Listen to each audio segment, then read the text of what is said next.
You never know how many movies I've watched for you, or just how awesome they all seem indeedly do.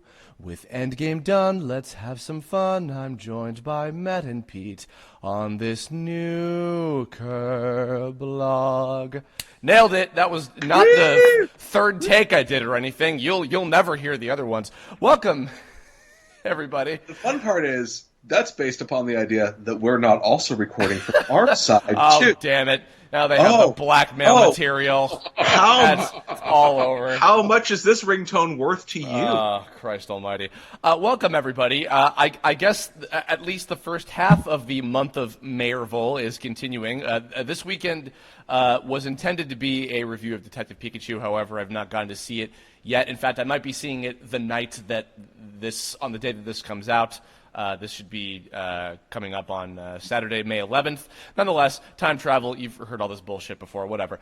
I wanted to do another quick Marvel Kirblog, and wasn't able to do it without some guests to bounce off of. And so I'm joined once again by Matt and Pete of Floating Hand Studios. Guys, hi. Hello. If I may be so clever, it's been a long, long time.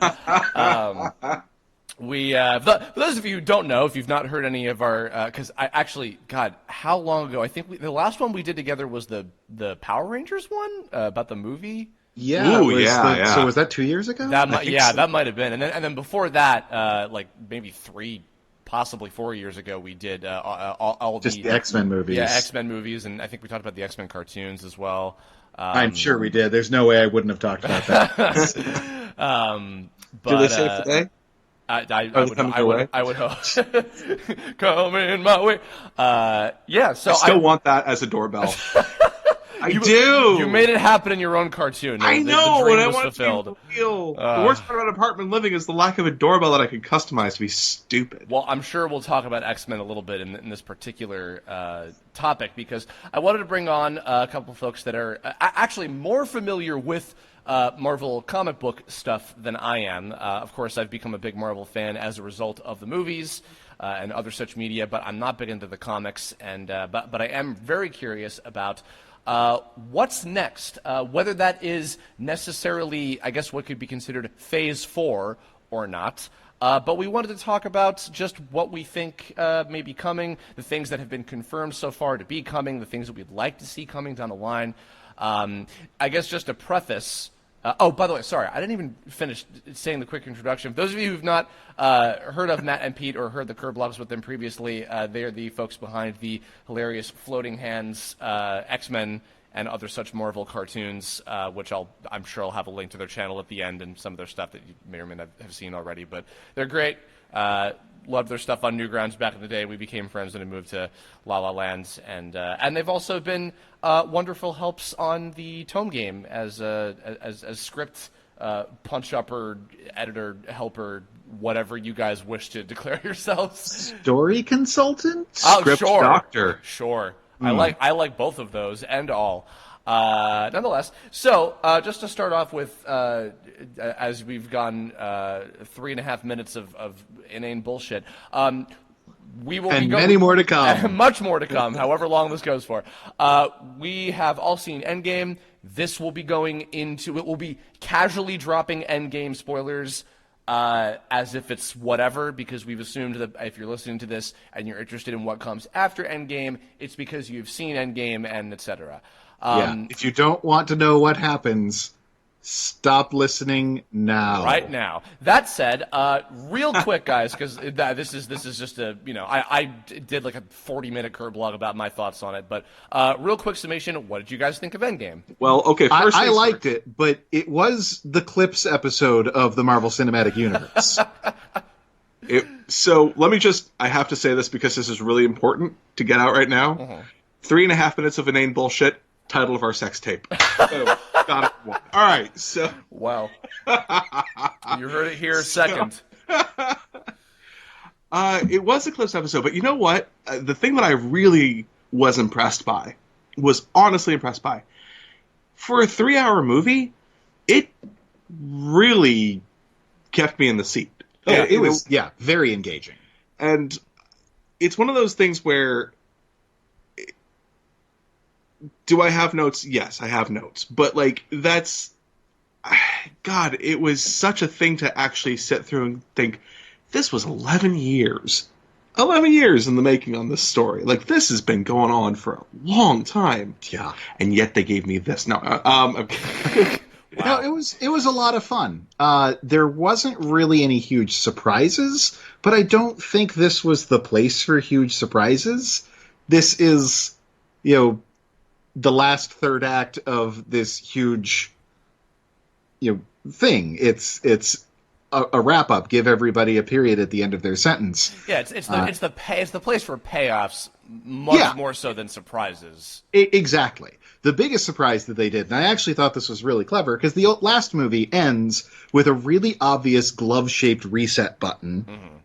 So, and there's like, oh, how are they, oh no, everybody's dead. No, there's like, one, going in, if you don't know they're going to save the day with time travel, you have never seen a entertainment of any sort. Well, it's funny however, the fact that they get rid of the glove right away, that threw me for a loop. And they're like, oh, how are they going to do it now? Obviously, it's going to be time travel, but it's going to be different time travel. It's so funny that you say obvious, because I didn't even think of that until they brought it up. I never, because honestly, the whole time I went in thinking they're going to find Thanos, have a big final battle, get the glove back, and then unsnap everything. That I had the most obvious basic bitch uncreative perception of what was going to happen.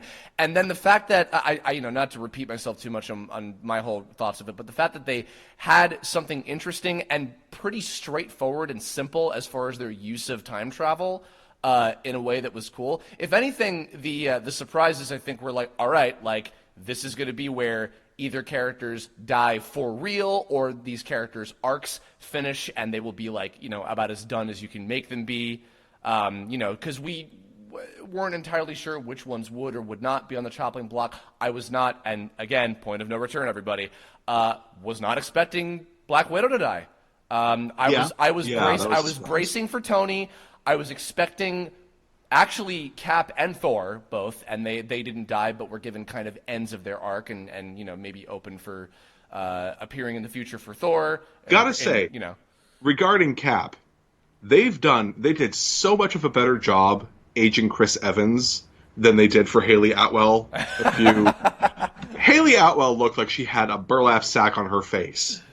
At least Chris Evans looked plausibly like a human person. Yeah. Haley Atwell looked like one of the aliens from Star Trek. That was just was no good. No bueno. Nonetheless. But overall, you guys enjoyed it. Yeah, absolutely.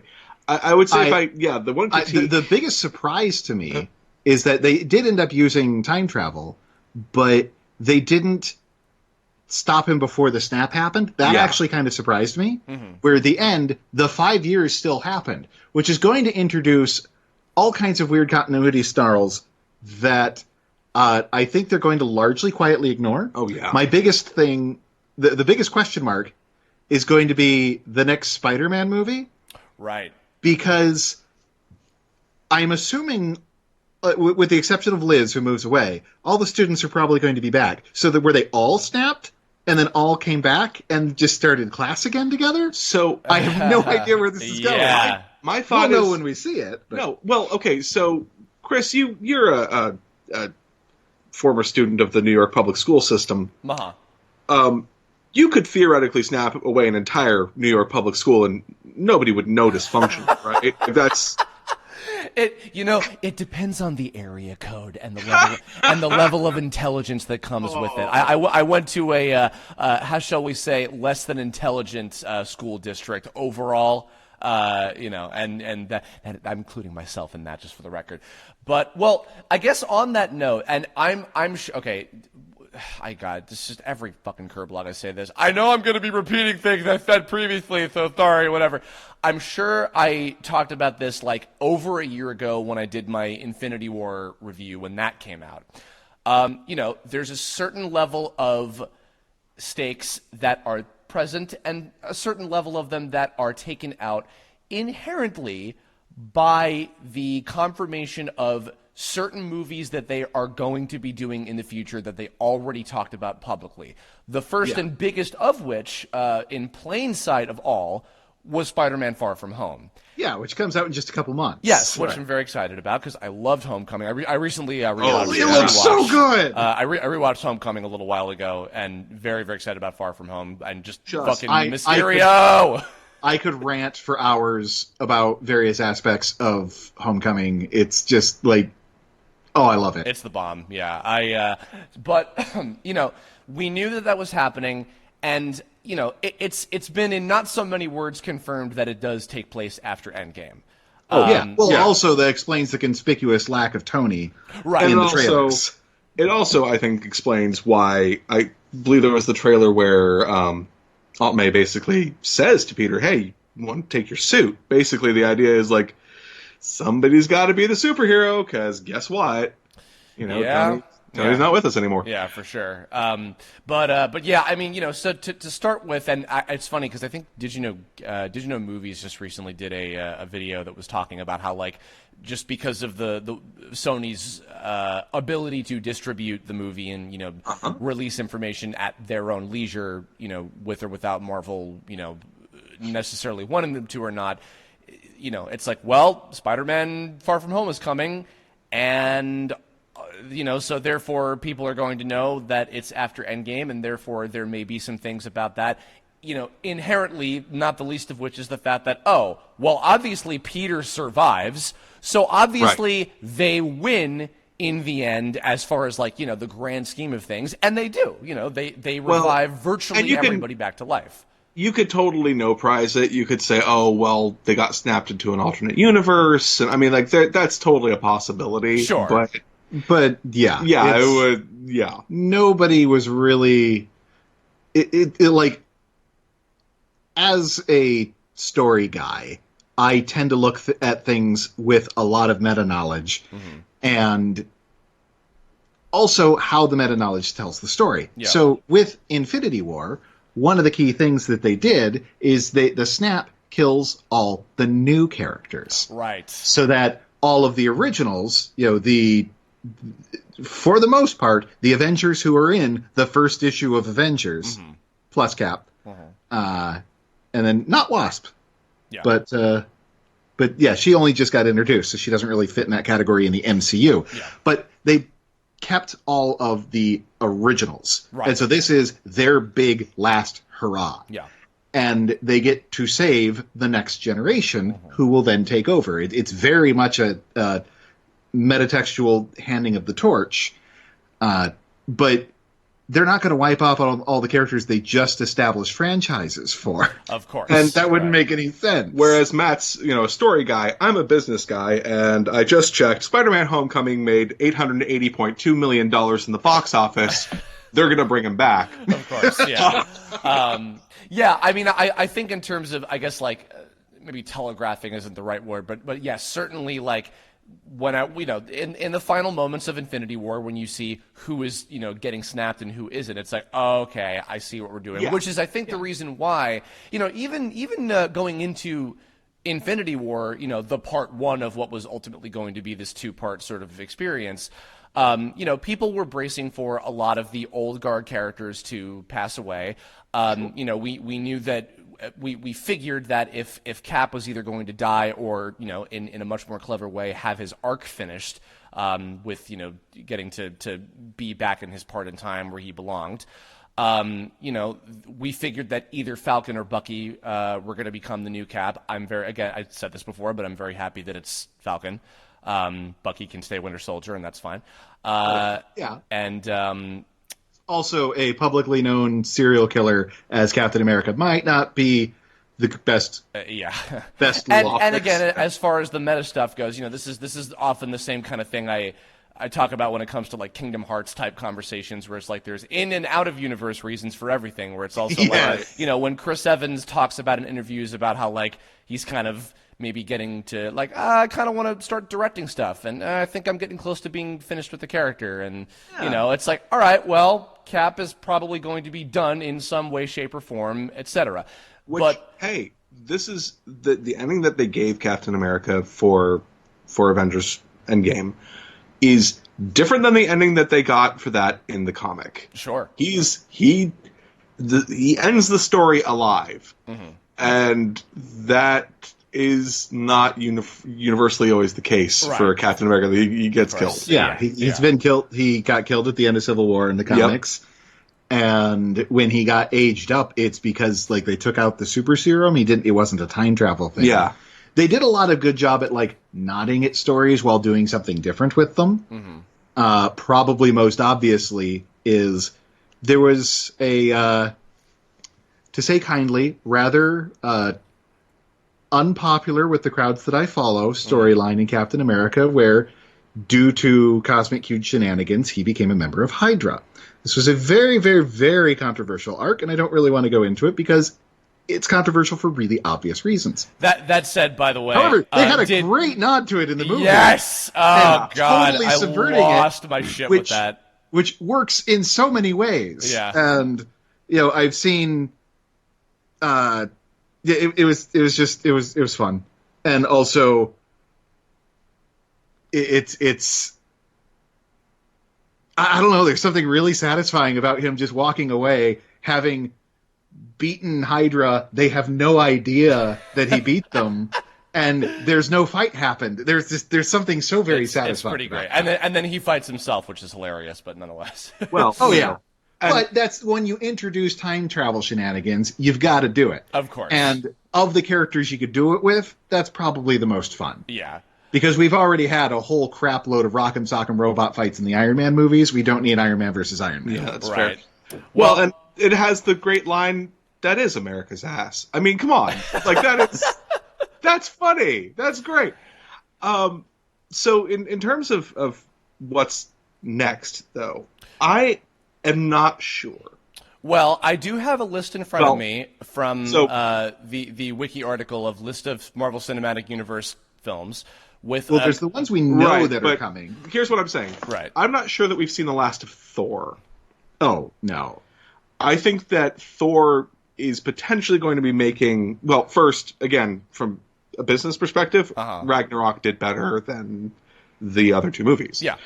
But in as much as it did well. Mm-hmm. The others... Yeah. The first one did okay. Yeah, okay. Did not do great. So...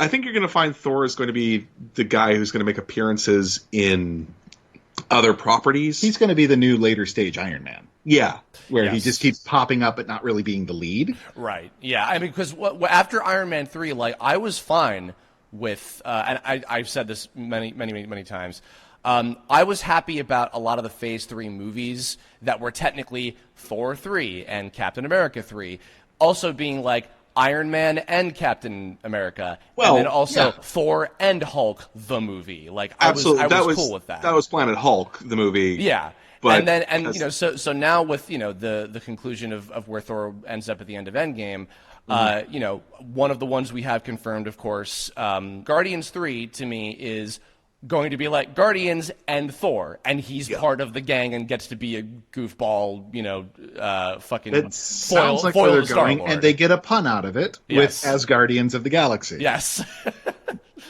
And I think that's going to be a lot of a jumping off point of where a lot of the Marvel stuff is going to go cinematically. Mm-hmm. Space. A lot of space stuff. Yeah, the space stuff has been hugely successful. The Guardians movies were big hits.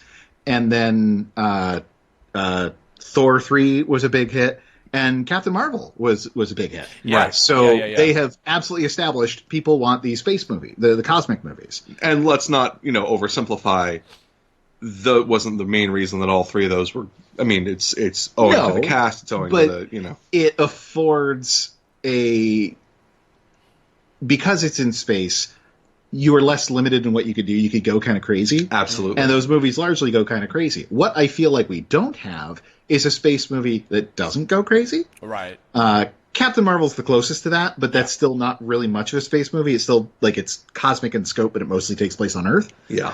I suspect if they're going to do another space franchise, they've set it up where they could do Nova. That's probably the biggest space franchise that they haven't really tapped into yet. Right, which I could see. The other interesting thing now, and I want to get into this more about the usage of X-Men a little bit later, but on the note of, and I believe I'm correct on this, but correct me if I'm wrong, with the purchase of Fox, Fantastic Four and the characters that they had are on board. Now, Fantastic Four aside, maybe at some point, not much to say about that, but the bigger thing about that I'm happy about, because of course, Thanos was the overarching. He goes from the villain in the shadows to the villain in the limelight from end of Phase 1 all the way up to the end of Phase 3. Yeah, so, how many villains are in that scope? Most of them are in the Fantastic Four franchise. Right, and of course, the big, super obvious one that could be of an even bigger and better, greater scale than Thanos is Galactus. I'm not even entirely sure if you're trolling me because you know comics better than I do. No. The Wizard is he's the leader of the Frightful Four, which is generally a group of really B-list F-list villains that team up. Like, they tend to be kind of comedic. Okay, right, got it. Fuck you guys. That's where Paste Pot Pete generally spends his time. Gotcha. There's a real villain called Paste Pot Pete. He has a bucket of paste on his back and a gun, and he shoots glue at people. Look, Batman has Simon the Pieman. I accept anything at this point. Yeah. Nonetheless, Galactus, I feel, especially now that the purchase is cemented and, whatever, and slight off topic, but we don't know if this is necessarily now going to be like, we're doing Phase 4, or if we're just going to take an entirely different approach. But that aside, what I'm thinking is the next, of significance big villain they'll be leading to for the next several years will eventually be Galactus. If not Galactus, Doom. Because Dr. Doom is the other big one. And the thing with Doom is you have the ability to go to alternate dimensions. Yeah. The thing is, you get, as far as villains of that scheme, so you got Doom, like you mentioned, and Doom time travels and goes to different dimensions. His motivation in the comic is frequently attributed to him trying to go to hell. There is some not quite as well known, but still equally big scale. Annihilus is a big cosmic level threat, and if they go full whole hog in time travel, Kang the Conqueror. Okay. Now, having said that, all of those are tied into Fantastic Four. They did kind of do a potential soft lead into a potential for Galactus in Guardians of the Galaxy. The giant skull Nowhere. You remember that? There's a planet called Nowhere, right? Yes, the planet is the decomposed skull of a celestial. Okay. Which are these giant godlike beings, and Galactus is one of them. Galactus kind of ties in with them. Right. Okay, gotcha. Anytime you've got the space character with crazy Jack Kirby-looking technology, that's generally the Celestials. Okay. See, it's interesting, too, because a little off topic for a second, but when I was, I mentioned before that for a while I was following the Avengers Assemble animated series, and just because.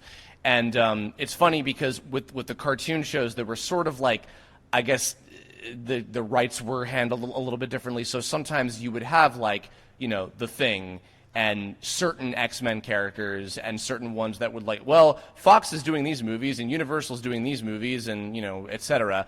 But, the television rights and the movie rights are completely, they're very different beasts. Yeah, so Galactus would be in the cartoon. Yeah, he was in the Guardians animated show as well. That makes sense. Which was surreal to me, but it's because everything was always sort of tangentially it's whatever's happening with the movies at the time.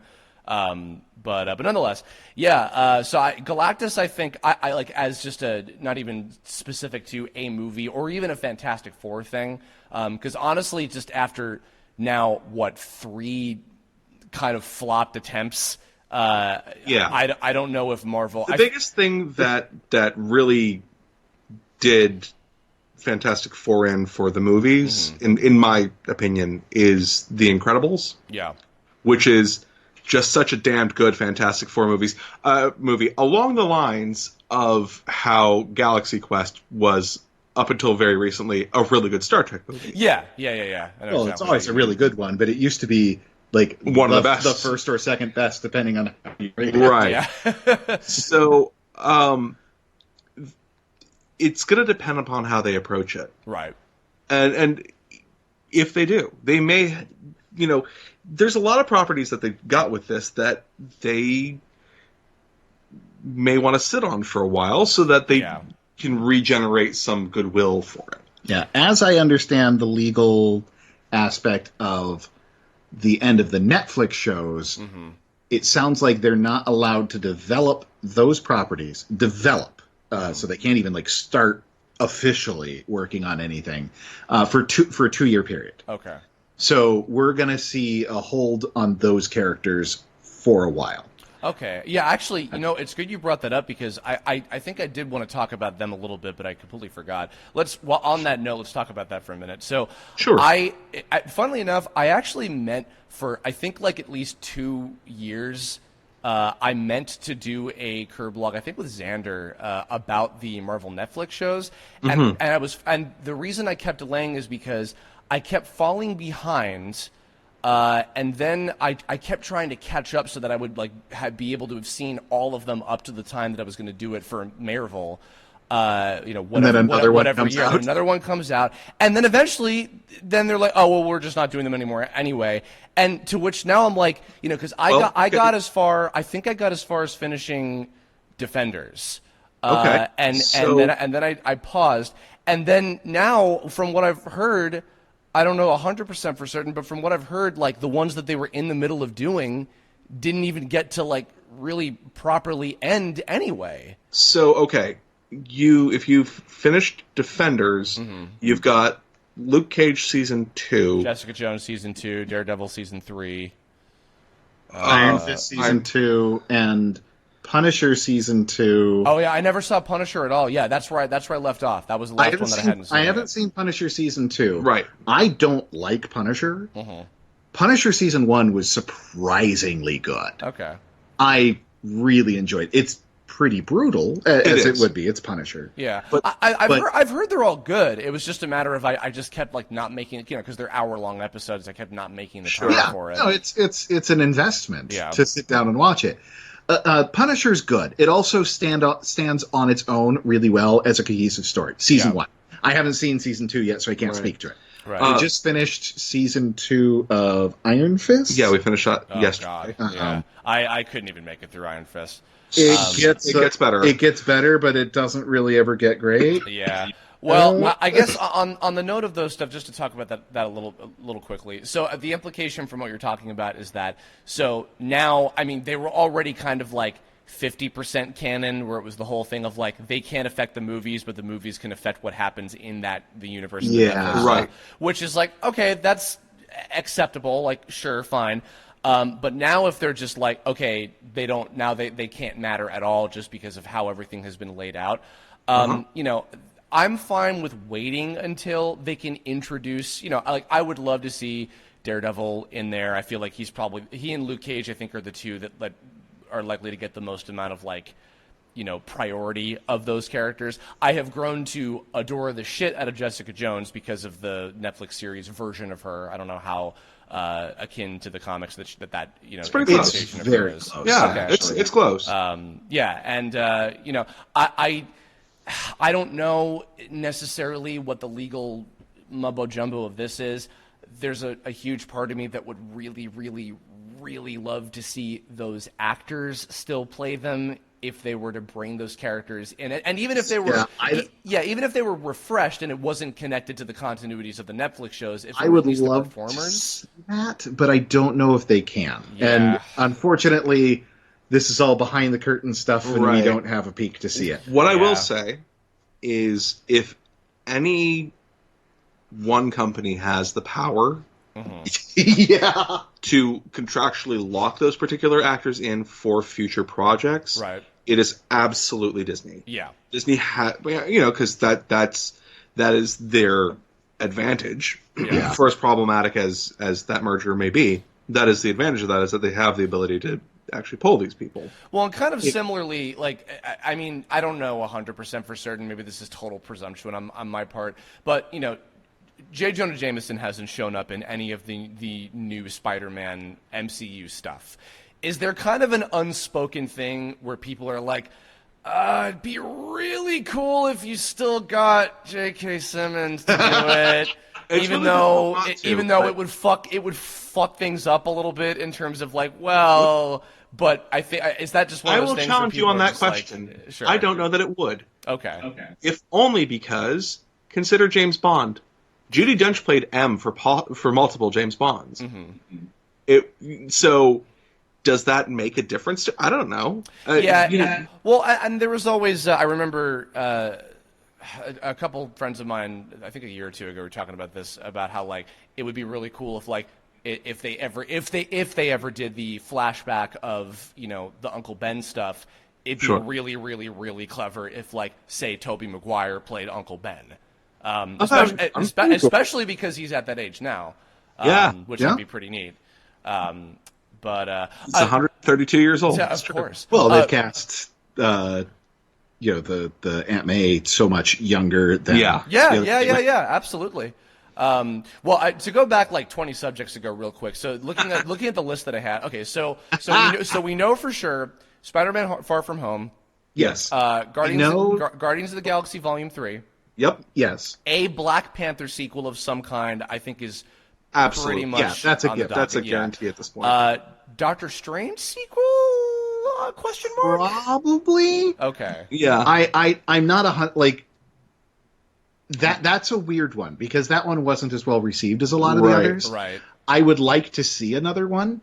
Yeah. But Doctor Strange, much like in the comics, is at his best when he's guesting in somebody else's thing. Fair enough. Okay. Because he gets to be a little goofy. Right. Well, and I mean, so I'm not saying that Benedict Cumberbatch was not laden with his own issues. Yeah. But the biggest issue that most people took with Doctor Strange was Tilda Swinton. And Tilda Swinton wouldn't be in anything that happens in a modern time, or most likely would not be in anything. Now, I don't know what they would do with Doctor Strange, but I wouldn't rule that out. But I would say that's probably, of all of them, the one that I'm the least confident in. I did hear something. Weren't they talking about being in development on finally on a Black Widow one? Yes, which I was going to bring up. I think that is now more so a possibility of. I'm presuming, all things considered, it would be a prequel thing of some kind. Absolutely, yeah. Well, so there's rumors about that. I don't know if there's been an official announcement. We know they're doing a lot of shows on the streaming services. They're doing a Scarlet Witch and Vision show. Okay. They're doing a Sam Wilson and Winter Soldier show. Right. And so that's on the new Disney Plus. On other services, they've currently got Runaways and Cloak and Dagger. Runaways. I totally forgot about. Now, real quick, because admittedly, I've heard like kind of 50-50 things. I've been hesitant about Runaways. I loved the comic in college. It was one of the few American comic books that I actually read for a time. Because that's a Hulu show, I think, right? It is. It is on Hulu. Yes. So is that in the MCU? It's not clear. They have, just like with the comics, it's so far removed because it's all in California. Right. Well, almost all the MCU is in New York. I'll tell you what, I would make a bigger case almost, and even this isn't really stated or solid. I would make a bigger case just kind of tone-wise for being in the X-Men universe. Okay. Not dissimilarly from The Gifted. Yeah, but they also do make it so. I don't know if it's in the MCU, right? But it's in the same semi-MCU that Shield's in. Okay. Yeah, because in this version, Molly is Inhuman, right? Okay. And they have they don't really draw a lot of attention to it, right? But there's enough visual cues that were established in Shield that you see in the first couple episodes that establish that this version of Molly's Inhuman. Couple quick. By the by, I do recommend it. Okay. It's actually a good show. It's a little peculiar because it's very slow paced. That's what I've heard. Yeah, Xander, I remember, had some gripes with it when he was watching it. So and the musical choices for it kind of give it this really like droning, relaxed. It's a little suspenseful, but it's mostly just kind of Like it's a very strange tone that they hit with it. It's not necessarily a bad one, but it is very slow. It's clearly intentional, and it's just not at all what I expected. Okay. The one thing that I will say, I did like the cast, though. Oh yeah, the cast is great. The one thing that I will say about it specifically, and I apologize to anybody who is not in the great state of California right now. It is impressive. I'm an import from Arizona, so I am not from LA originally, and nothing here is normal. But it is a really, really, really strongly Angelino show. Yeah. This show is very much about the experience of living in Los Angeles. What's interesting is that it is very clearly not only Los Angeles, it's Brentwood. Yeah. It is so explicitly that area, right around UCLA. Yeah. Yeah. And then, of course, when things, go pear-shaped for them, they leave Brentwood. Yeah, they start going to Santa Monica. or Culver City, or, It's interesting, too, because, Runaways, I think, was one of the first, stories that I got really invested into that was pretty heavy, LBGT focused as well. Such a good book. Really quick sidetrack, but kind of related to the Inhumans thing. So, Inhuman, it is a thing from the comics. It's experimented on to be given superpowers specifically. And it's like weird alien. It's like alien eugenicists tried to create a perfect race, and they experimented on people, and then declared it done and left. Okay, well, because I forget, because is Wanda and Pietro in MCU are Inhumans, I think, right? Or am I getting confused with something else? Much like with the comics, it's incredibly vague. Okay. Right. It's not clear if they're Inhumans, because it's kind of implied that they were given powers by the Infinity Stone. Right. In that one teaser that had Baron Strucker in it. Okay. But again, they've never. I don't think they've ever concretely defined it. Okay. And in the comics, the answer depends on what year you ask, because that is retconned probably more frequently than any other single aspect of X-Men continuity. Yeah, I do know that Quicksilver, and I mean just inherently the fact that they're technically sort of kind of X-Men characters, but also they get to be in Marvel movies that were not owned by Fox and blah blah blah.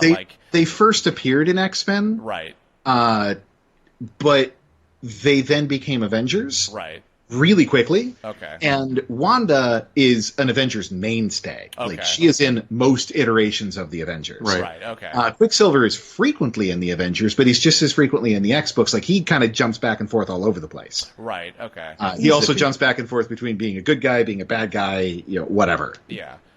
He's. But I mean, I figured there also had to be some rigmarole of we can't say they're mutants.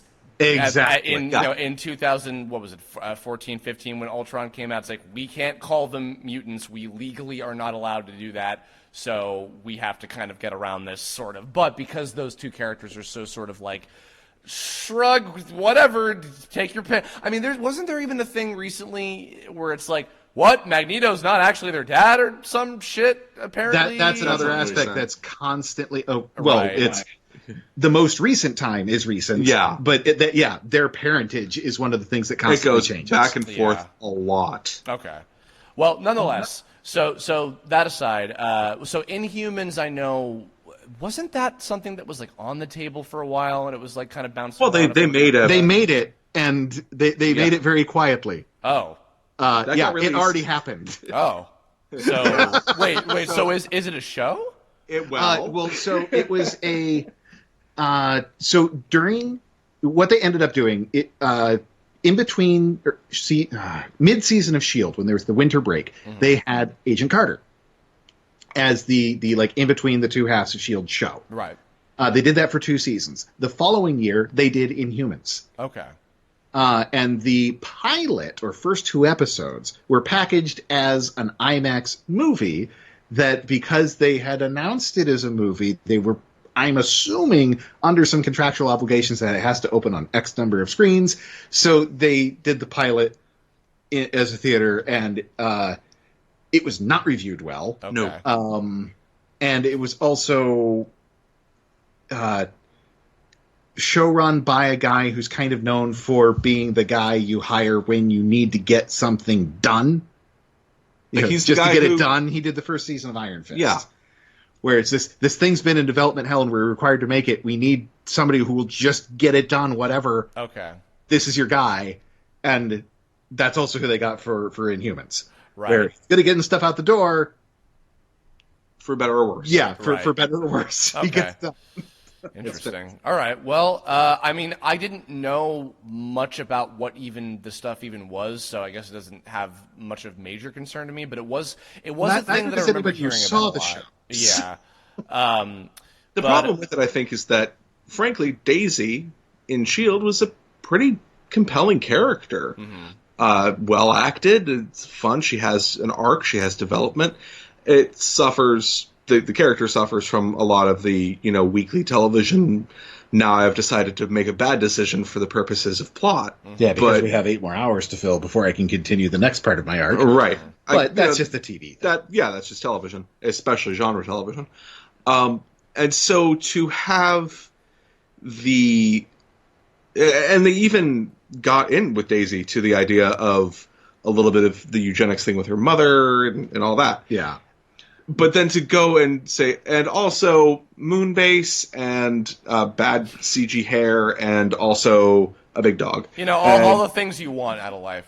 One of the biggest problems with Inhumans as a concept is the concept has kind of the idea of eugenics baked into it. Right. And so that is really do you want that to be dicey your good guy? Yeah. It's yeah. The royal family of the Inhumans who determine which of their people are worthy to get the powers, which is like super eugenicsy, they're your heroes. Right. And so how do you do this? Yeah. It's a really difficult concept to tackle when you're not when you tackle it with the level of nuance that we're kind of expecting, where you want things to be a bit of an allegory, and you want it to be social commentary. So if there's going to be any social commentary on it, unfortunately, baked into the social commentary of Inhumans is eugenics. And wow, I don't want to go there. Yeah, and to probably a smaller scale, and more so just because it was like just people didn't enjoy the story very much. But I feel like that was also a lot of people's gripes with why Iron Fist was such a outlying why is this so bad compared to all of the other Netflix shows, and just some of its very outdated concepts and that kind of thing, which I get. A lot of these are dated concepts. Inhumans haven't really been popular for a while. Well, and in the case of Inhumans, they totally confronted the eugenics with Daisy's mom, and the answer to that was, wow, that's bad. Yeah, she was the villain of the season. That's bad. Oh, okay. The end. Yeah, they did it well in S.H.I.E.L.D. All right, cool. Oh, you're awful. Well, getting away from Inhumans, because I don't even know the of or what at all. Well, anyway. Marvel certainly did. Jesus. So the other show we haven't discussed that they've announced, but it got delayed, so I'm not quite sure what the status of it is the New Warriors. Mm-hmm. Okay. And the only thing anybody cares about, this is the Squirrel Girl show. Oh, okay. So it's Squirrel Girl, Mr. Immortal from Great Lakes Avengers. Fantastic. Is going to be in it. Debris is in it. She's one of my favorites. I think Night Thrasher's in it because he's always in, but I don't know who else is in it. But it's New Warriors is frequently a fun, comedic superhero team. Now, Debris and especially if they're going to be having Squirrel Girl lead it, they're definitely going the comedy route with it. So this show, New Warriors, Falcon and Winter Soldier, and Scarlet Witch and Vision are 3 canon MCU series that are all confirmed to be happening for the Disney streaming service. The New Warriors, we're not quite sure what it is. It was originally pitched for Freeform, so that means it would actually be in continuity with Cloak and Dagger. Okay. because that's the other Freeform show. Gotcha. So the question is still out whether this is MCU or not. Gotcha. Okay. Now, it's going to be a whole heck of a lot easier for Disney to go in and say, it's all MCU now. Yeah, Right. because they own the channels. The one Right. thing that I wish they had that they won't have is a She-Hulk television show. I have a pitch. I'm ready apparently to NBC go. has the rights to... Well, or Universal Yeah, NBC has the Universal. distribution rights to the Hulk franchise, Uh-huh. which is why the newest Hulk movie was a Thor movie instead. Right. Yes. Which, and you know what? Listen though, honestly, maybe it's just because I'm being like bred to believe this through how the MCU movies are. But so far, I've been fine with Hulk being a character like what you were describing about Doctor Strange, where he shows up in yeah. other ones, because they've been able to build a really, really fun arc for him in all and these other ones. he's another character who's really hard to build as your main protagonist. Yeah. So As a single character. Because, I want to be specific here, though. I am talking about She-Hulk, Right. not Hulk. Right. yeah. And highly recommended to anybody who is listening who wants something to read. The Dan Slott run of She-Hulk is comics at its finest, as far as I am concerned. Mm-hmm. It is It's really funny. It is one of the if you want to enjoy the concept of a comic book, that is a definite read. It is spectacularly good, and it's basically Ally McBeal but with superpowers. I've heard. I feel like Martin actually has gone on to say that She-Hulk is good. I might be remembering that wrong, but I've it heard, would I've heard not good surprise things. me in the least to Martin find out that has Martin is a She-Hulk fan. That would not surprise me at all. Yeah. Martin has an adorable cat, and so you should listen to Martin at all times. Just in general. Yeah. Well, I do listen to Martin at all times because I have to hear Nylock a lot. So you know. But, Tends to be one of the characters that breaks the fourth wall a bit. okay. She's a little meta, and it's usually, even when she gets an action book, it usually has a comedic bent to it. Okay. It's just I'm looking at. But recently they've had her in legal books that aren't really action stories. It's just She-Hulk is a lawyer. Yeah. And yeah, it ends up being like an Ally McBeal level of goofy. it's well, great. Well, on the note of female leading movie Marvel characters, Yes. yeah, the Black Widow. I think after a decade and the back and forth in the world on this, I think the world is now ready for a Black Widow movie and for it to actually do well in theaters. And if anything, helps. maybe even more so now that she's dead in the main story, and for them to go back and do an origin tale. So, Well, and I also wouldn't be surprised if they do a series. oh yeah, Well, like Okay. one of the Disney Plus streams. sure. Okay. I would be equally interested in that. And I feel like that would, the longer format of a series would be a really good way to build a spy thriller around it. Okay. And could be. I mean, the thing that they have that they're going to have to do now with Disney Plus is create a lot of Cadillac shows.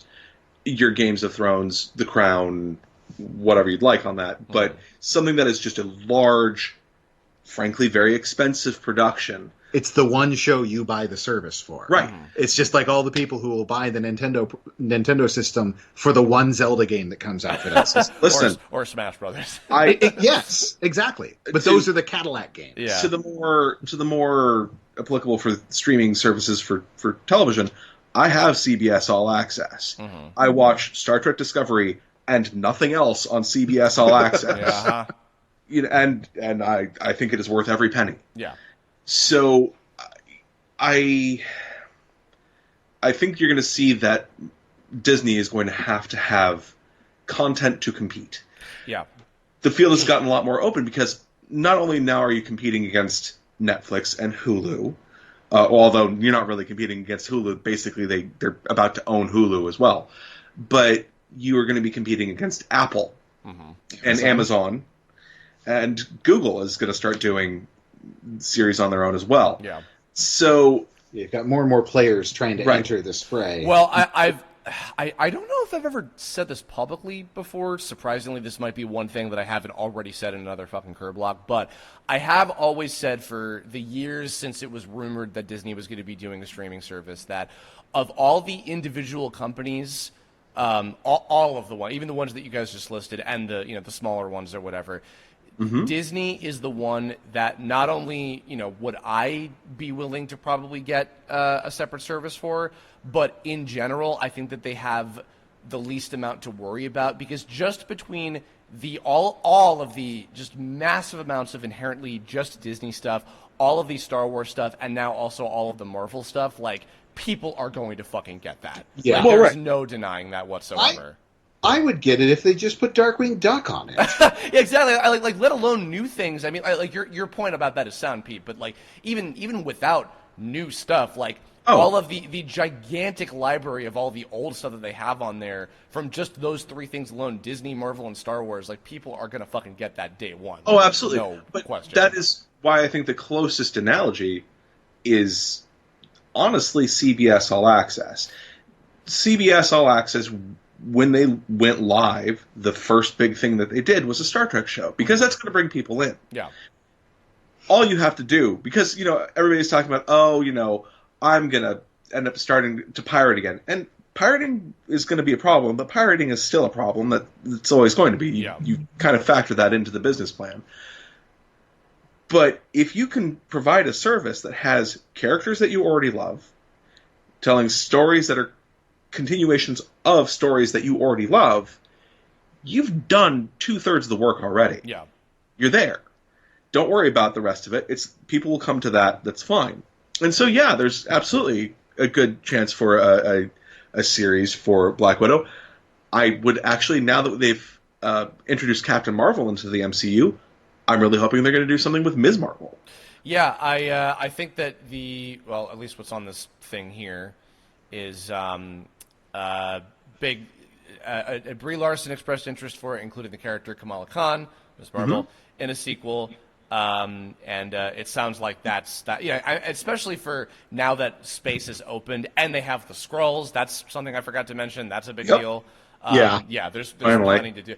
I wouldn't even be surprised if, say, for instance, maybe by if they do 3 Captain Marvel movies, if they do 2 and 3 for her, right? I could see the Fantastic Four being introduced in Captain Marvel 3. I could totally see that being a thing. Yeah, that would make sense. They meet in space somewhere or some shit. Or, frankly, if they keep on doing X-Men movies, you could also have the Fantastic Four, because X-Men do space stuff a lot, too. And, there's a lot of heat going on right now with the Dark Phoenix movie. I am going to say we'll see how it is when it's done. I do want to talk about X-Men. I want to save that for last, which we're almost there, because we've been going for almost about an hour now. But just the last couple things on this list here is we talked about Black Widow, Black Panther, definitely, Doctor Strange, probably, Guardians 3, definitely, Ant-Man and the Wasp. We'll probably get another one, so that'll be a trifecta of movies for that one. Certainly, I think that's actually going to be a really fun one and an interesting one, because his daughter is older now, and his daughter is Stature. Yeah, she's another established size changing. I figured, just because every single Marvel character, I'm expecting in another decade from now, fucking Tony and Pepper's daughter is going to be a goddamn superhero, because she probably is. What superhero is she? Tell me, because I'm actually not. I'm not sure if she's based on one. Oh, yeah, well. the closest that you would have is Ironheart, but that's Riri Williams. That's not. Okay. Yeah, and they're not gonna gonna make her white. Yeah, no, Riri Williams is black. Gotcha, well, nonetheless, I'd be down for a third Ant-Man movie. Captain Marvel, definitely. I don't think like I said before, there's a possible Thor Ragnarok sequel listed on here. I think it's more likely that just Thor will be in Guardians 3 and he'll just be a part of a fiction. That was the other series. There's a Loki series. Oh, okay. That was the one I forgot, and they set that up in the movie. Okay. Right. The big dangling plot thread with Loki, that's probably set up for his show. Oh, where he runs away with the cosmic cube? Yeah. I figured, he died, but he's never truly gone. Yeah, it's Loki. He's one of those. That's okay with me. So, as far as the Ant-Man sequel, I suspect they'll bring in Stature. Yeah. Okay. That's the one big piece of the Scott Lang mythos that they haven't really... she's been in all of them and been utterly adorable, and now that they've aged her up, she's the age-to-be teenage superhero. So she'll change size at some point in the movie. Which, incidentally, does lead us into the potential for Young Avengers. Okay. And Young Avengers That's a great cast of characters. that would be a lot of fun to have. Now, I don't know that would be a movie. I think that would be probably more likely to be a movie than it would be to be a series. Yeah, I would wouldn't be agree with surprised if we see some of these characters just introduced in other Medium, in other franchises and kind of dull it out. Because there is a young female Hawkeye, Yep, Kate Bishop. who they haven't even touched on in the movies yet. There is Wiccan and Hulkling. Wiccan and Speed are kind of Scarlet Witch's kids, but because of magic shenanigans, they're kind of not. It's weird. Okay. They're magic. And then Hulkling, who is he's a Skrull. So, or is he a Kree Skrull hybrid? I think he's a Kree-Skrull hybrid. But he's a key. But now that they've introduced The Skrulls, Kree and the Skrulls, they can do Hulkling. Yeah. And then I feel like I'm missing something. America Chavez. There's America Chavez. There's a New Vision. And America Chavez punches holes through dimensions, basically. Yeah, she punches holes through space and time. Neat. So, again... She's so cool. Oh, she's fantastic. She punches holes through space, and she'll punch a hole through your face. She's pretty great. But they... so that's a franchise they could potentially set up. It's a whole, basically... next generation of Avengers type cast of characters, and they stand really well on their own too. Yeah. Okay. Cool. That would, if they do the original story, that would bring back to Kang the Conqueror, who's another one of the cosmic scale villains. Okay. He's the big time travel villain. Gotcha. So if they were working up to him, I would be surprised if they didn't work those characters in. As far as the other franchise, what was the other one that's going to be getting a sequel? Oh, Captain Marvel. Yeah. There are a lot of Captain Marvels. I've heard. There's the guy one that's boring. Well, 3 of them are in the movie. The guy one is a girl in the movie. Marvel, her mentor. Yeah. That's the original Captain Marvel in the comics. Okay, gotcha. They gender swapped him. Gotcha. Then of course Carol, but then Monica, the little girl in the movie, and she is actually the second Captain Marvel. Yeah. Okay. Before Carol. Gotcha. And she's also a great character, and they totally set her up because she's going to be prime superhero age in the present. Right. So I can't wait to see her. Okay, yeah, that makes sense. So I'm so glad I brought you guys on for this, so you know all this shit. So they've got a lot of Captain Marvel, Ms. Marvel characters to bring in the sequels. Okay. I will be shocked if we don't see Monica, and Kamala will probably see. I would see in like maybe the third movie, or see her, but not in superhero form yet. In the second, I'm not sure. Okay. But I suspect we're going to see those 2 in particular because they're so heavily tied to Captain Marvel. Kamala is becoming more known in like other, like they're using her in a lot of the cartoons and video games lately. So I feel like they would introduce her. Kamala's only tie to Captain Marvel is that she is a huge fangirl. Okay. Like, that is her tie. That's it. Is Ms. Marvel is her favorite superhero, and in the first issue, she also goes with the stripper costume, not this new crappy one. Like, she is total fangirl and has her opinions, and it's great. I love her. Gotcha. Okay. Actually, I'm reminded on the note of how just like the world is much more ready for female leading superhero movies in general now. There was an interview that I saw, I think with the Russo brothers. I think earlier today I was watching this, where there's also a rumor about, and they didn't give any specifics as to which character, but that there might be a leading LBGT character Marvel movie in the near future. And I don't know. And now, real quick, in tandem with that, again on this list here, there's something called Shang-Chi that I know nothing about, but that's apparently like a possible one for a future Marvel movie. I don't know what characters most commonly or canonically or otherwise are falling under the LBGT. There's not categories. That many. Okay. The most the first one is North Star, and he's a dick. Yeah, but he's a fun character. He's a fun character. He's a dick, but he's also, like, one of his core traits is that he's anti-fascist. So That's would true. go over really That's well true. right now. But if they did Young Avengers, two of the characters, Wiccan, who is one of Wanda's possible children, and Hulkling, the Kree Skrull character, they're in a relationship. Okay. Oh, and if they do Prodigy, Prodigy's bi. Oh yeah, Prodigy's bi as well. Cool. So, you know, I don't want to give the Russos too much on that one, because right now they're kind of doing a victory tour for the one gay character in Endgame and saying that was a fantastic bit of representation, and it wasn't bad. No, it was good.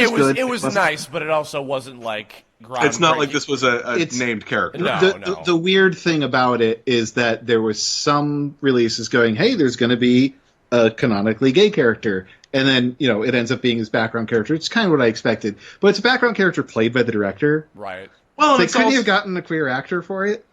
It's a background character played by the director, but you know what? There's also something kind of nice about, hey, Captain America doesn't care if you're gay. Like, that's... Yeah, it's like, you know, that's I'm not shitting on what they did. No. That was, you know, it's just, but it's not nearly the same as like, hey, like a leading character of importance. Exactly. Yeah.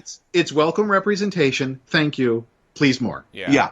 Exactly. And you know what? Honestly, sometimes it takes baby steps to, even with sure, shit, 100%. You know, like it's only now becoming. This is totally off topic, but like it's only becoming now more acceptable that like in Cartoon Network shows there are openly gay characters and like 3 or 4 different series that they're doing right now, which is awesome. But that took a long fucking time to get to that Absolutely. point. Yeah. So. But we are in the era where you've got a stealth show where the entire concept is queer, like Steven Universe, where, you know, if you're not really paying attention, it might not be obvious, but if you pay attention to any of the themes, it's really obvious. Yeah. Guess what? It's an allegory. Heck, that could be a really... we'll write Rebecca Sugar. Just when you box the whole thing as a DVD set, Steven Universe, it's an allegory. Oh, God almighty. No, you know what? I think that there is room. I think there will be.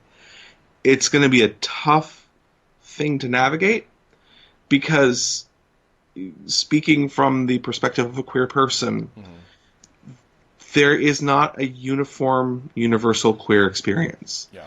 There are things that unite us that a lot of us have gone through, but I really hope that when they do eventually introduce a named queer character, that the focus of the story isn't centered around queer trauma. Right. Now, hey,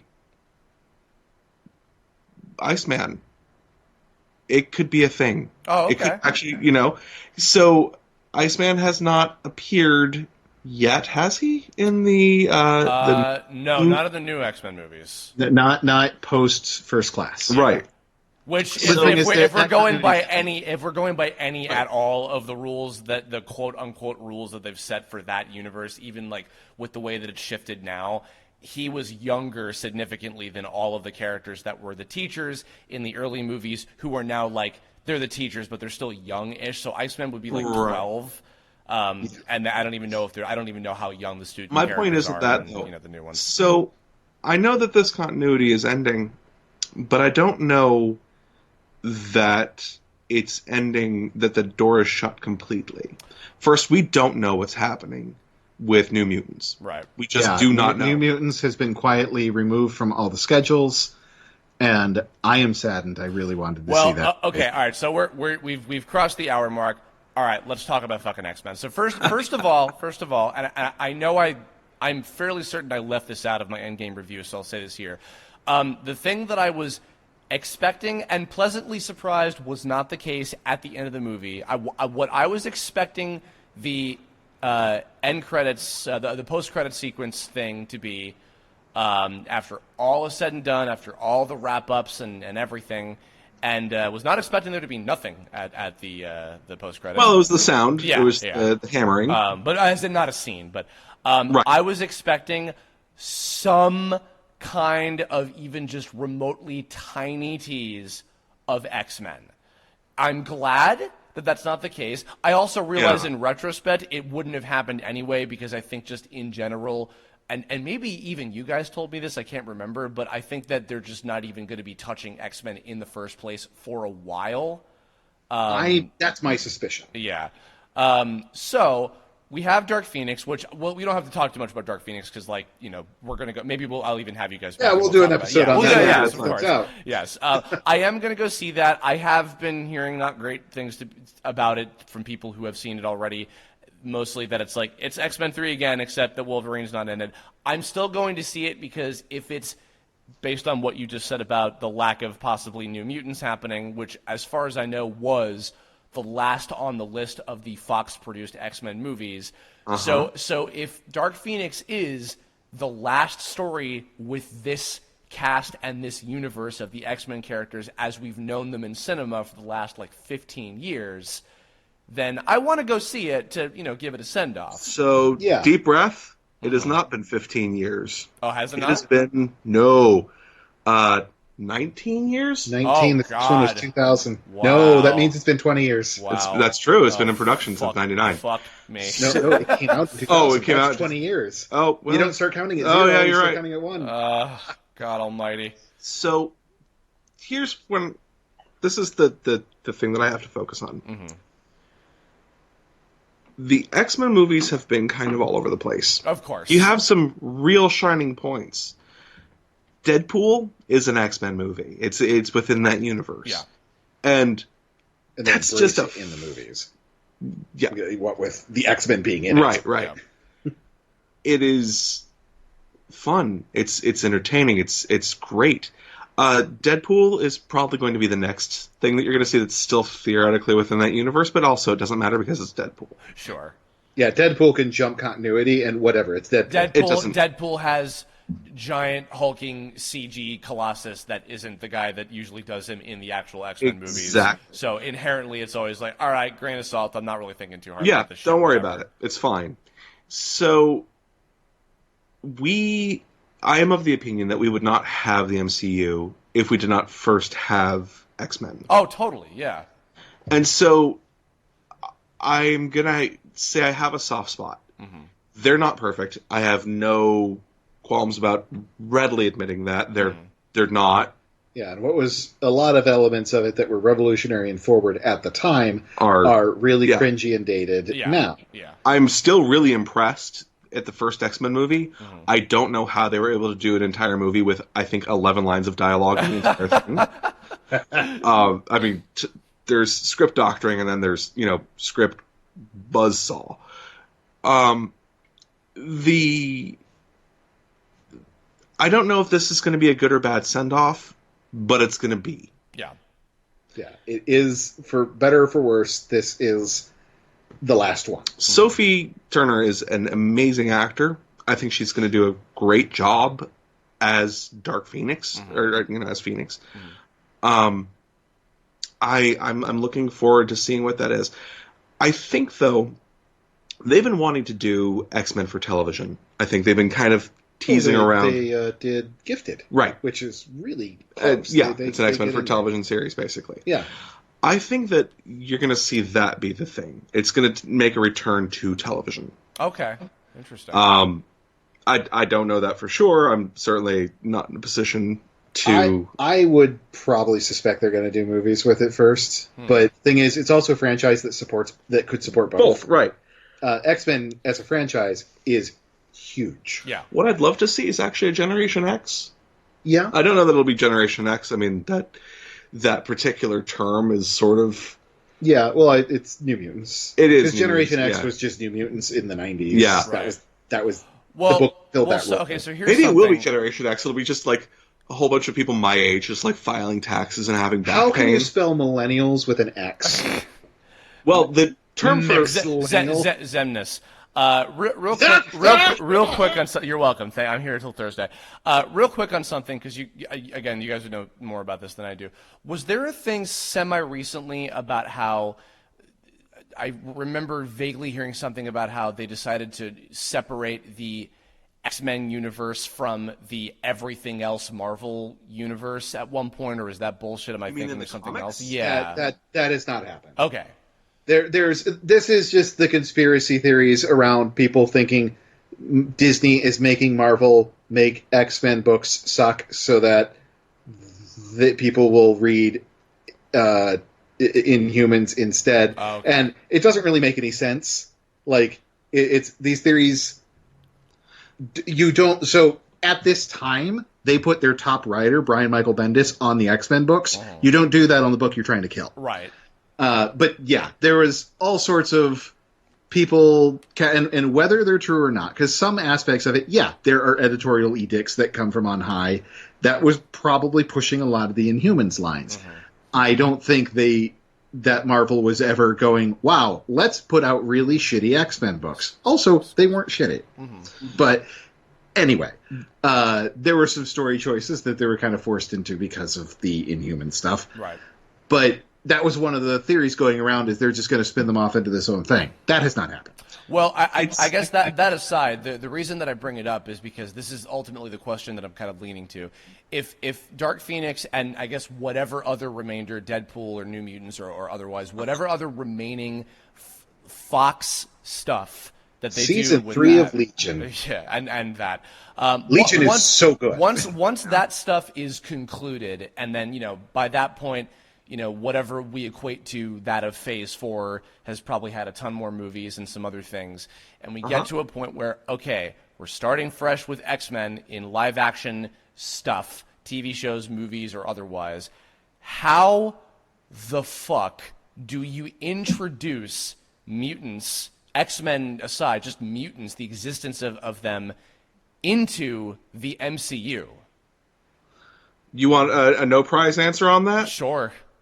Half of the population just came back out of weird alternate dimension stuff, whatever. Okay. Who knows exactly what happened to those people? Okay. It doesn't have to be any specific thing. Also, radiation. Yeah, the idea of the X-Men is they just kind of happen. The mutants just kind of happen. Right. Well, the X gene is like it's just like in that universe, it's a thing that just exists and it just kind of evolves from whatever, right? Yeah. Yeah. In some of the early comics, they tried to make it radiation, and that never stuck. Mm-hmm. Yeah. But yeah, it's always just kind of one of the things about mutants is they just happen. Like, Okay. you just are. There's not really an origin story. But there are for it, so many... which is also why it works. Right. There's a lot of metaphor really well. There are so many characters whose big... villain characters whose big shtick is envy over the people who have superpowers. Mm-hmm. And so they either work to steal superpowers from other characters or to alter themselves so that they have superpowers. I mean, that's been kind of a thing. That was like half of or 2/3, of the Iron Man villains have some form of, I need to be like you. Okay, great. Mm-hmm. So if somebody's cracked whatever cosmic cube or, the sadness stone or whatever you want, you don't really need to have a solid answer on this one. You could just fill in your MacGuffin and you're good. Mm-hmm. Then they'll create a thing along the same lines, frankly, as what happened in Logan, where they were putting something in the water to take away all the mutant powers. Mm-hmm. Okay, well, now somebody else is putting something in the water to give everybody mutant powers. Okay. Yeah. So one of the issues with X-Men in the comics that they because the X-Men side of continuity kind of has its own little corner of the Marvel Universe. Right. And when it crosses over with the rest, it's always a little odd. Yeah, because, that's the impression I've gotten. I think even you guys have talked to me about that over the years. Because so much of the X-Men concept is, unlike other superheroes, people hate the X-Men. They're scared of mutants. There's prejudice against them. Yeah. And, there's all kinds of metaphor that happens to the X-Men. And when you put them in a world with other superheroes like the Avengers, where the Avengers conceivably could do something about this, but, they just don't, it starts to strain a little bit of credulity, or it makes it really hard not to view the Avengers as the bad guys. Yeah, I mean, I think that's even part of the like the argument behind, like, well, why don't you just put them in separate universes to bypass the problem entirely or whatever, Because I guess like inherently. So Pete, if we went with your idea, which is totally possible, I guess in some sense that does inherently fuck with characters like Professor X and Magneto who have had their powers since they were kids, and you know, like obviously you can't do the world. I mean, maybe you could fuck around with it, but it would be so corrupted from what it was. The thing to remember about the X-Men is that the X-Men have always taken place in a theoretical near future. Right. And, you know, of course, this is an extreme sliding scale because the near future of the 60s was 70s, 80s, you know, whatever. Yeah. So there's absolutely nothing to say that Professor X is just a child right now who was disappeared by Thanos and brought back, and something has happened. Sure. Who knows?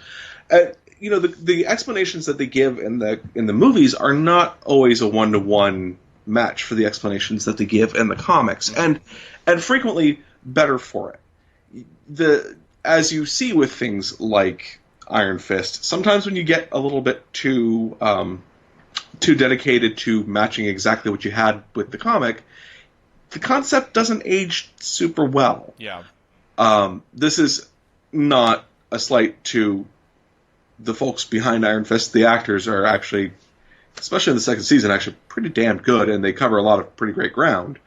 I really do want to stress that because I feel like it's easy to tear stuff down, and you know, let's not do that. So there's nothing saying that it's going to be the exact same explanation or that it's going to be similar at all. I think, if anything, you're probably going to see at least a little bit of a pause, because it's been 20 years of stuff. My gut says whenever they do it, there's not really going to be an origin for where mutants came from. It's just going to be the same thing. They're not incredibly prolific, and I think that's going to be how they get away with it. There's not all that many of them. Okay. So it's not necessarily widely known that they exist. That's especially early X-Men continuity. The existence of mutants was not public knowledge. Right. Or if it was still they're small enough that mutants exist, but nobody knows a mutant. Sure. So I guess it's feasible, like, okay, so say if you're retroactively putting stuff in, if it's just like I'm predicting the future here, attempting. Sure. So, like, you have, you know, whenever they finally introduce them, you know, in 5 to 10 years from now, whatever, right?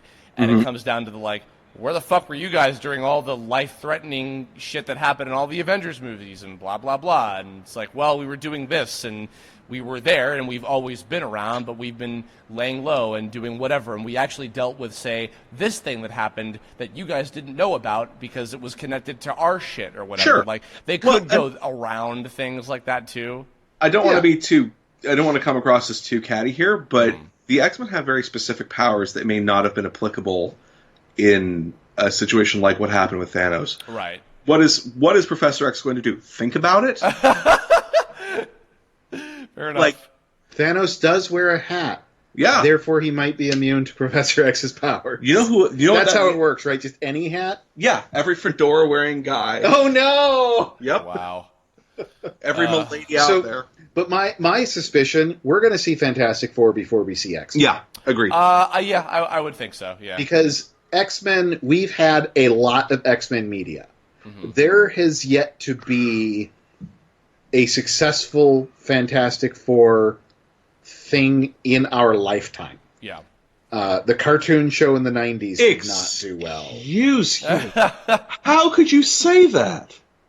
The fantastic movie that was not released to theater. How could you say that? Like this? I can't.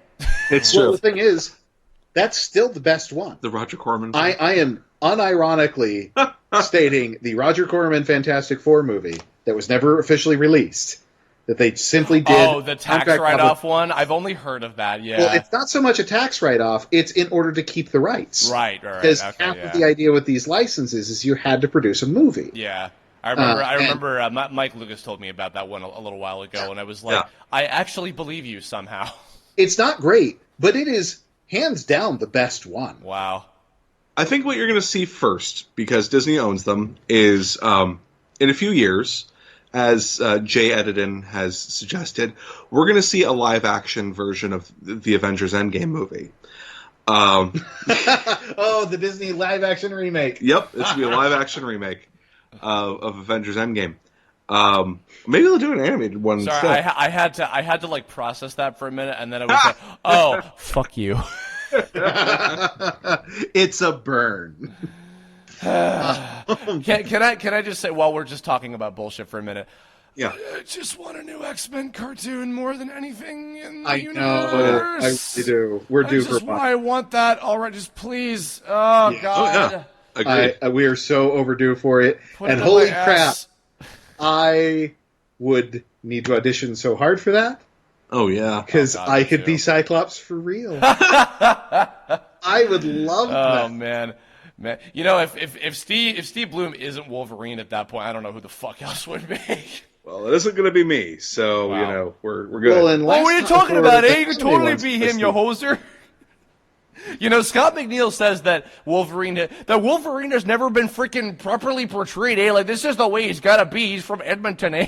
Or whatever the fuck. Yeah, you know you got to have a thing. You know, you got to have a real clip voice, and you got to have him talking a little bit like that. No, I don't think he's from Alberta though. I think he's from He's from BC.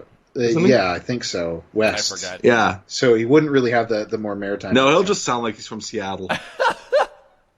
Nonetheless, Wolverine but yeah, is I just like think- really specific about his French press coffee. actually, on the note of Wolverine, I mean, this is okay, and I feel like I heard this rumor at one point before too, that like, you know, because we're gonna get a new Wolverine, there's gonna be a new actor for him finally, and Yeah. that maybe even Hugh Jackman would be involved with like casting, or like would maybe they would Maybe. ask his opinion. Or I heard that somewhere. That could be total bullshit, but I would be incredibly, after now 20 years. Jesus Christ Almighty! 20 years.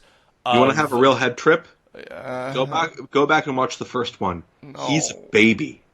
He's a wee baby. I don't want to do it. Don't make He's a me- teenager. But yeah, whoever's going to be the new Wolverine, like that's going to be a big deal. Yep. Yeah. Like you know, probably I would say to the same level as the fact that, like, you know, Robert Downey is associated with Iron Man and so on and so forth. Like Hugh Jackman is associated with Wolverine to that level of like, whoa, holy shit. Sure. Yeah, Sure. I think honestly, the casting nightmare for me is not Wolverine, because we'll get to that eventually. There'll be time for things to, you know, general thoughts to disappear into the past, so you can set up a new cast from scratch and whatever. Yeah.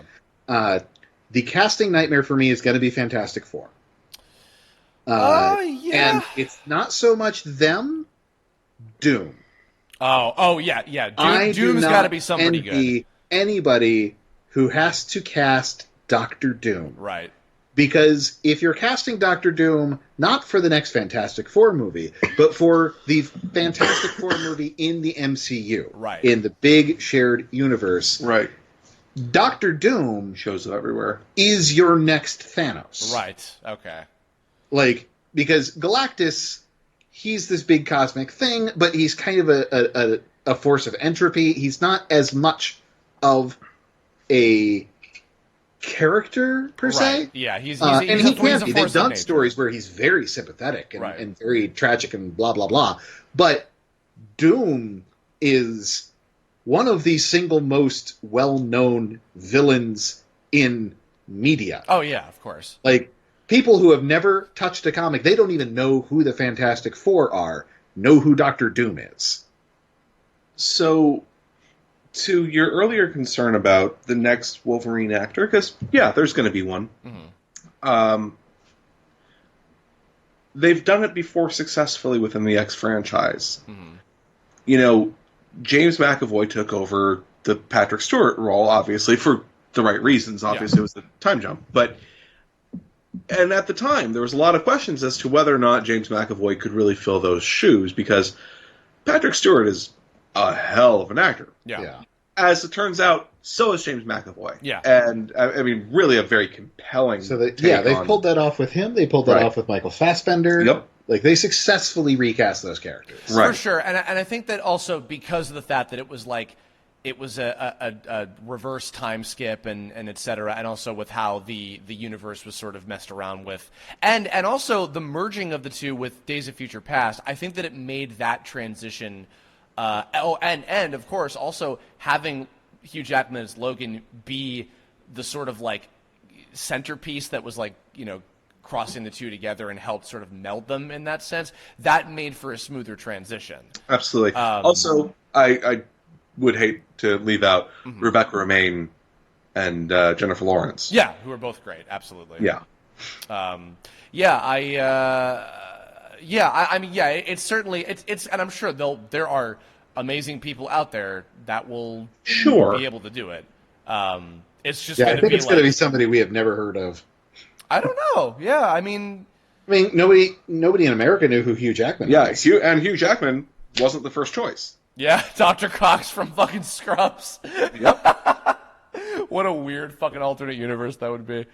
I'm seeing everybody be like, they better get somebody short this time. They better get somebody short, I swear to God. And I'm like, actually, that's probably my one stipulation is I would like that. And you know what? Actually, on a similar note, not that I also don't love Patrick Stewart, but I hope they get somebody that is American for Professor X this time. Yeah. Because, again, it's nothing to do with his performance. Patrick Stewart is fucking amazing, and he defined that role. But he also redefined that role. He then made the character like, well, he's British now, and he's Patrick Stewart in all versions of this character. Wouldn't it be just amazing if they really drove home the idea of this guy being from upstate New York? Like, actually from upstate New York? Absolutely. Okay, everybody, time to get in the car. Like, in the car. That's triggering me right now. You need to stop. He sounds like he's from Buffalo. Let's let us know. You got a nor'easter. I did really. We were joking about fucking Pride of the X-Men earlier, but I did really like that fucking like, hello, Kitty, it's me, Professor X, blah blah blah. I'm from New York. I am from New York. And then fucking unnecessarily Australian Wolverine. I hope that we was just get the reason. I hope we get super Long Island Iceman. That's what I want to get. Can I just be Iceman, please? I'll take it. It's okay. It's okay. Marvel, call me. Let me ask you a question. No. You have to pass this test. Okay. Where is the G?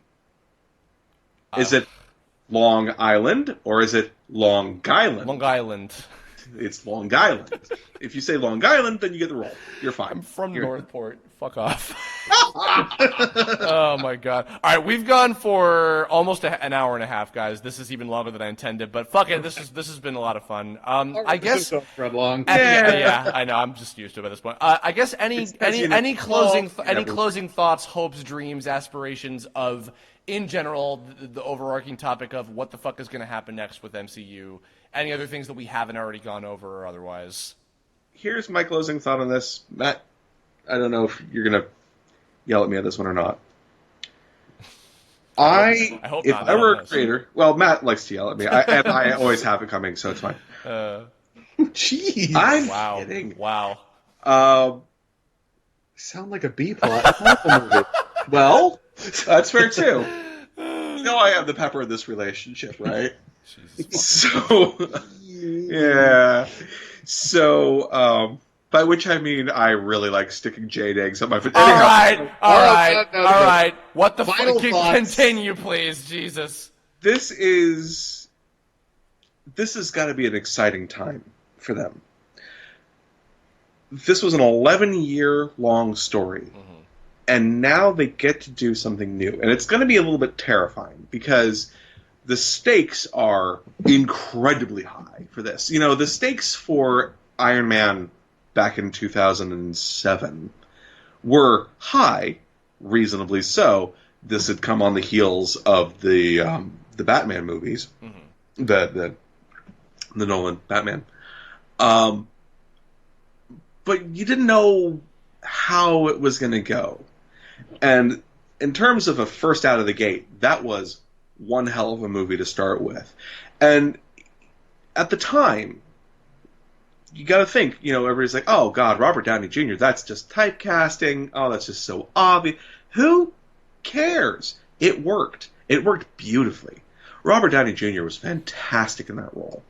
And we were very lucky to have him play it for as long as he did. Redefined that character as well in a way that yeah. He's not so much the Tony Stark that we always wanted. He's the Tony Stark we never knew that we wanted. Because, like, he changed pretty much how the character is portrayed in the comics. Yeah. Because everybody's just like, oh, wait, this is the character we've been meaning to write. Right. And so I think what you're going to see, and what I hope we're going to see, is, well, this is the Kamala Khan that I never knew I wanted. Mm-hmm. This is the, Sue Storm that I never knew I wanted, the Reed Richards that I never knew I wanted. This is the Doctor Doom. I'm so intrigued to see who will be Sue. No idea. Oh, man. I have no idea. Your mom. My mom is going to be Sue Storm. Wow. Well, she disappears a lot. And Chris Evans is going to be Johnny Storm. It's going to be awesome. Oh, fantastic. We're back. No, my mom disappears at inopportune times as well. So, anyhow, like at my birth. No, that's not even. Well, both Johnny Storms are in the Marvel Universe now, aren't they? Yeah. So you got the Michael B. Jordan. Yep. Oh, yeah. Oh, Yeah. my God. Wow, life is fucking weird. Anyway. Yeah.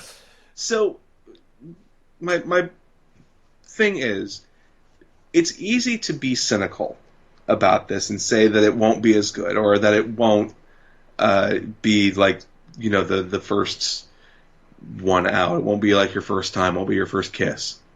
I get that. But think about what they'll potentially be able to do. And think about how exciting that could be. I think we've got a wide open universe at this point. And it took a lot of finagling, it took a lot of shenanigans, and, maybe it's not the best legal thing to do. There are some real concerns about basically monoculturing of all of the stories and all of the studios. But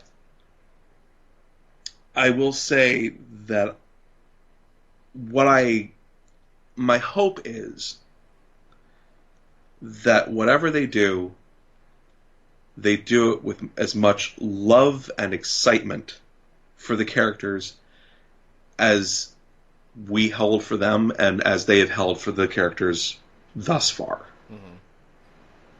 And I think it's going to be fun. Yeah. What I'm really excited about is we don't know what movies are coming next. Yeah. The only one we know is the one that they're not responsible for marketing, and that's Spider-Man. Right. So later this year, there is going to be some insane press conference where they announce a whole bunch of movies that a lot of us did not know were going to happen. Which, by the way, just to cut in for a second, because I know I have not talked about this, but this has been my theory for a while, because Comic-Con San Diego will be after Far From Home. Yep. Perfect fucking time to talk about, all right, everybody, here's what's coming next, including the Disney Plus stuff, because Disney Plus is November, I think, coming out, yeah? Uh-huh. Yeah, so that's the thing, is we're going to get some huge announcement, and I suspect, because everybody's got their theories of what's going to be next, as far as unannounced new franchises that they haven't touched yet, the only one that comes to mind for me is Nova, but they're probably going to scrape the barrel like they did with Guardians and announce something that nobody really considered as an actual contender, and it ends up becoming a huge thing that it elevates the perception of the comic and reinvigorates that, because being Marvel, they've got a deep well of characters that a lot of them aren't really being used right now. Yeah. And so, you think of the ones who have substantial presence in the comics right now. That doesn't mean that's what they're going to do, because there wasn't a Guardians book when they announced Guardians of the Galaxy. Yeah. What will be last year's Namor is going to be next year's Namor. All right. Well, I mean, I know I've said this for years and years, probably since the first Marvel that we did together. But the big thing about these movies is even the characters that were people knew who Captain America was, people knew who Iron Man was, and Thor and etc. But it was because of these movies that plebs like me, that saved wretches like me, that got me into these characters. And, you know, like, I felt the same way about Guardians, which I knew nothing about, Captain Marvel, that I knew nothing about, etc. And then I go to see these movies, and even the ones that are like, yeah, they're par for the course, that was okay, but, like, I enjoyed that, and now I like this character, and now I want to see this character be in more stuff, and I'm going to go get invested in them and see more stuff with them. So, you know. It's going to be all Romance Redux. That's what they're going to do. Have you read Romance Redux? No. Oh, you need to do that. Marvel used to primarily publish romance comics, and there was about a year where they reprinted a bunch of them, changed all the dialogue to be just weird and goofy. Uh-huh. And so they just cleared out all of the speech bubbles and wrote new text in them. And so and they got weird. One, which is visually clearly a romance novel, but the text tells you this woman is running for president, and all these men she's dating are people she's trying out to be, figuring out who she wants to have on her cabinet. Another one where it's a clear romance, but she's an assassin who's trying to kill her mother. Oh, yeah, you know. Yeah. Whatever, the usual. Yeah, it's great. But also, breaking the rules just a little bit, because this is Marvel Pearl... Not a Marvel... Mayorville. Mayorville. I was really stretching. I made Martin groan into the fucking stratosphere with this one. So, Marvel, but not Marvel Comics. Did you see Shazam? It was great. Yeah, well, I need to see Shazam. It was really fun. Oh, you really do. I know. And also, I appreciate, because that comic used to be called Captain Marvel. Uh-huh. It's a 3 different company legal fight. How about that fucking timing, by the way? Both are in theaters around the same time. Yeah. Yeah. And this is a legal battle going back before any of us were alive, between 3 different companies. One no longer exists. Yeah. Anyway. Some people online tried to do a big fight of which Captain Marvel you're going to see. What I really appreciate is that the leads of the movies are like, why not both? I really appreciate it. Yeah, for sure. Well, I mean, but it's a lot of fun. It was. I recommend it. I've heard good things. Also, I'm an idiot. This is how like brain dead I am when it comes to like actual like film stars as opposed to voice actors. I didn't realize. Oh, Captain Marvel in Shazam, like the Captain Marvel character is fucking Flynn from Tangled. Zachary Levi. I was like, oh, right, yes. So Chris knows things. I'm in school right now, and my my mentor for school, basically my counselor, is a foster mom, and she was talking about how she was going to take her kids to see movies. You know, one of the foster kids does really well in class when he knows that he will have the reward to go see a movie. And I said, you really should see Shazam, because it is the very rare movie that is explicitly pro-foster families. It is, the foster family is good. The foster family is the better option than the birth parents. It's really rare where you get anything resembling a fairy tale where foster family is a positive thing. Yeah. And that was so refreshing in that movie. So I did like that from the trailer I saw, for sure. Definitely go see that movie. It's great. But, okay. Yeah. So barely Marvel related, but anyway. That's okay. No worries. Main thing is, I'm super excited for what's next. I have no idea what it is. I can't wait to find out. Yay! Well, hopefully we will, and I really am betting at Comic-Con we'll find out. Sure. Yeah, definitely. We've got to hear by the end of the year, because there might be another movie this year that we don't know about. Yeah, yep. In the meantime, I am excited for Far From Home, because fuck yeah, Mysterion, and fuck yeah, Tom Holland Spider-Man, and seeing how the fuck they deal with... I'm still in high school, and it's the year 2020, whatever the fuck it is now, 2025. who aged and who didn't? And then of course on another scale with X-Men: Dark Phoenix, I am gonna go. We should go see it, guys, for sure. Oh yeah, and then talk about it for 2 fucking hours probably. But we'll be like, just after it just. I didn't know it was going to be that bad. I hope it's not bad. Nonetheless, but thank you guys for spending an hour and a half with me, as per the usual. You're always a delight. And real quick, you want to plug your Twitters and YouTubes and all the usual shit? Shua.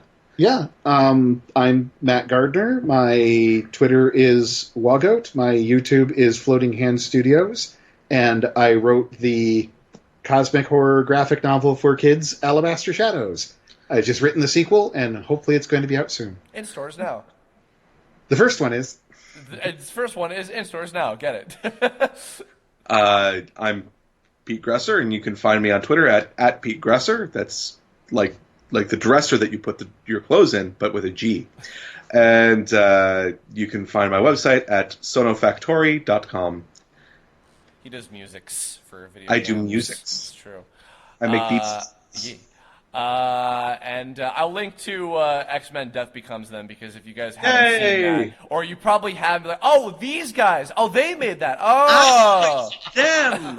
Oh, I'm not going to listen to their opinions I at all. saw that when I was a little kid. I saw that when I was a teenager. Shut the fuck up. Anyway, all right, guys, thank you very much. It came out before the second X-Men movie. Christ Almighty! Don't remind me of that. I guess this is probably the end of the half month of Marvel that I did. Following this will be probably the review of Detective Pikachu, which I'll probably be seeing the night that this one comes out. Hopefully, hope to God. Cannot wait for that shit. It's gonna be so good. And very soon I will also have, if you've made it this far, I'll have the May Tome RPG monthly update relatively soon, where we'll be revealing a new Net King and other such things. I've got animation streaming to do and some other shit, etc. But thanks very much. In the comments below, if you made it through all hour and a half of this, congratulations, you're a cool person. Let us know your thoughts of and hopes, dreams, aspirations, etc. of what you would like to see in the upcoming Marvel Cinematic Universe movies or TV series or streaming web series, etc. Maybe some cartoons, maybe some video games, maybe some stories that are injected directly into your brain, because by 2025, that'll be the new medium of storytelling for all the fuck we know. Anyway, thank you very much. We'll catch you all later, and bye. I don't know how to end these.